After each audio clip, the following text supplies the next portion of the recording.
Assalamualaikum warahmatullahi wabarakatuh. Ensiklopedia Al-Fatih kembali ke hadapan Anda untuk berbagi info Islami. Semoga menginspirasi aktivitas Anda hari ini.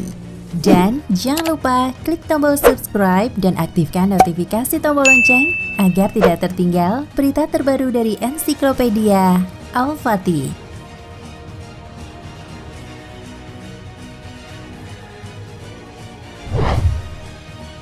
Padang pasir Karakum merupakan wilayah sangat panas dengan bukit pasir mencakup sekitar 70% Turkmenistan. Wilayah ini dapat dijelajahi seluas 350.000 km persegi selama berhari-hari dan yang terlihat hanyalah wilayah tak berujung dan lembah gurun tandus Karakum. Di bagian utara gurun dapat ditemukan lubang gas cair yang telah mengobarkan api selama beberapa puluh tahun dan dikenal sebagai gerbang neraka. Konon kabarnya temuan bermula pada tahun 1971 saat pakar geologi Uni Soviet membor untuk mencari minyak di padang pasir dan menemukan kantung gas alam. Pengeboran itu disebut-sebut menyebabkan terbentuknya 3 lubang besar. Untuk mencegah metana bocor, pakar geologi dikabarkan menyulut api salah satu lubang dan memperkirakan api akan mati dalam beberapa minggu. Tapi setelah seorang penjelajah Kanada, George Coronis, bertolak ke kedalaman kawah ini pada tahun 2013, ia mengatakan tak ada dokumen yang menyebutkan mengapa terbentuk kawah seperti ini. Dalam ekspedisi untuk National Geographic pada 2013 itu, Coronis memang berusaha untuk mencari tahu mengapa kobaran api permanen ini bisa terjadi. Menurut pakar geologi Turkmenistan, kawah selebar 69 meter dengan kedalaman 30 meter ini terbentuk pada tahun 1960-an, tetapi baru mengobarkan api pada tahun 1980-an.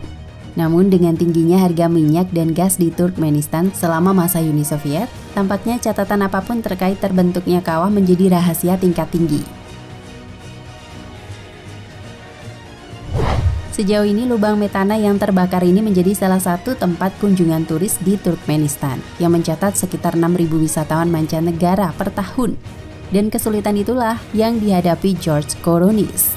Teori lain menyebutkan kawah ini dibakar dengan teknik pembakaran, cara yang biasa dilakukan untuk menutup lubang gas alam karena surplus atau demi keamanan. Tetapi bila pun strategi itu benar, laporan zaman Soviet tersebut diyakini para pakar akan tetap dirahasiakan. Sejarawan Jeronim Berovic mengatakan misteri gerbang neraka ini cukup logis. Kawah itu merupakan refleksi bagaimana berbagai hal dikerjakan pada masa Soviet. Saat itu hanya keberhasilan yang dilaporkan, bukan kegagalan. Jadi bila ada orang daerah yang melakukan kesalahan, tak ada yang mau diketahui, kata Berovic kepada BBC. Karena lokasi kawah di daerah gurun terpencil, dampak yang diakibatkan juga minimal. Apalagi karena Uni Soviet tidak pernah memiliki masalah dengan pasokan gas.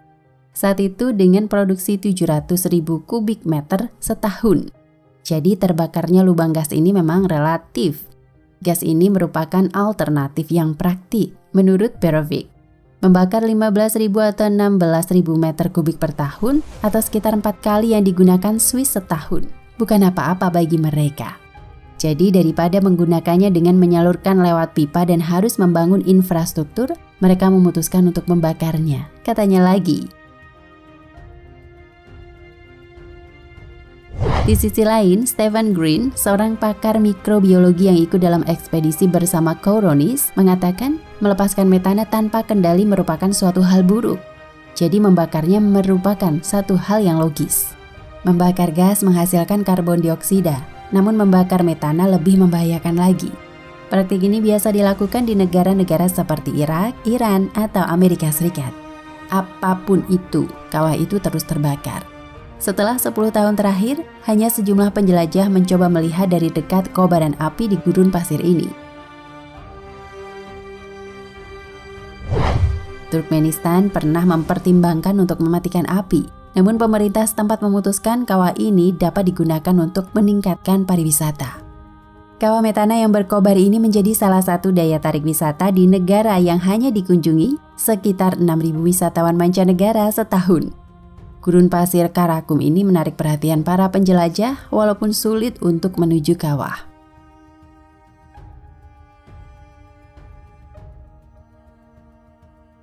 Nah, pemirsa Ensiklopedia Al-Fatih, sampai di sini perjumpaan kita kali ini. Semoga menginspirasi.